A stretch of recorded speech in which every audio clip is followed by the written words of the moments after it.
Salut!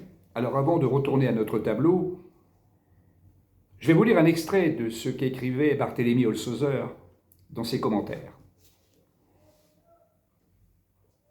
Le 5e âge de l'Église commença sous l'empereur Charles Quint et le pape Léon X, vers l'an 1520, ce que nous indiquions.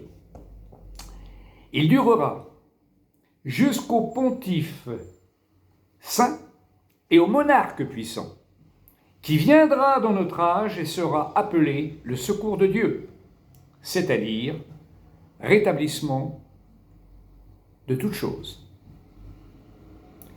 Tout est synthétisé à cet endroit.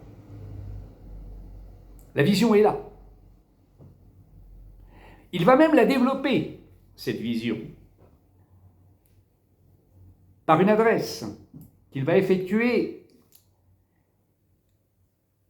au bienheureux Amédée. Et nous allons pouvoir consulter ce courrier et avoir une prophétie dont nous nous emparerons même jusqu'au bout pour bien comprendre. Mais à côté de cela, nous allons prendre quelques extraits de d'autres prophètes. Évidemment. Prenons Nostradamus, par exemple, dans sa lettre à Henri II. Il nous parle de la monarchie qui va durer jusqu'à, écrit-il, et c'est important parce que c'est précis, jusqu'à l'an 1792 que l'on cuidera est une rénovation de siècle. Même avec l'ancien français, on comprend parfaitement ce qu'il veut dire. Et même on a l'an 1 de la République, car c'est bien de la République dont il s'agit.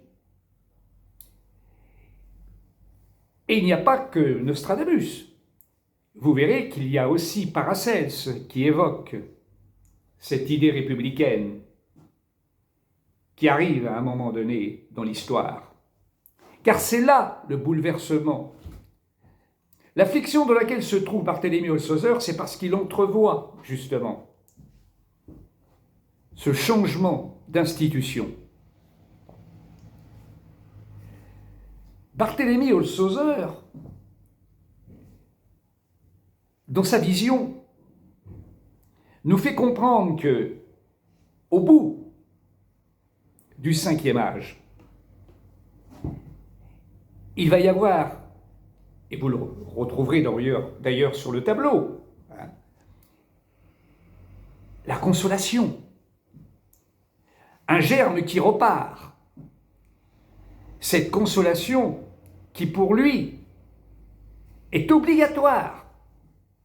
Mais lui, il ne sait pas, ou il ne peut pas situer dans le temps l'arrivée de cette transformation, j'allais dire, ce rebasculement de l'histoire. Un premier basculement se fait avec la Révolution française, et il y a un nouveau basculement de l'histoire qui s'effectue, et nous l'avons peut-être situé dans la période de 2020. Bien sûr, 2020, 2030, 2040, mais nous sommes bien dans une période où justement l'histoire bouge de tous côtés, et on s'en aperçoit. Nous allons revenir à Nostradamus, retournons vers le tableau, parce que dans un quatrain,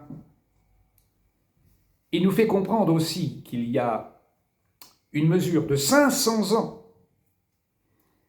500 ans. Et il l'écrit dans l'une de ses centuries. Eh bien, nous nous retrouvons au tableau. Salut!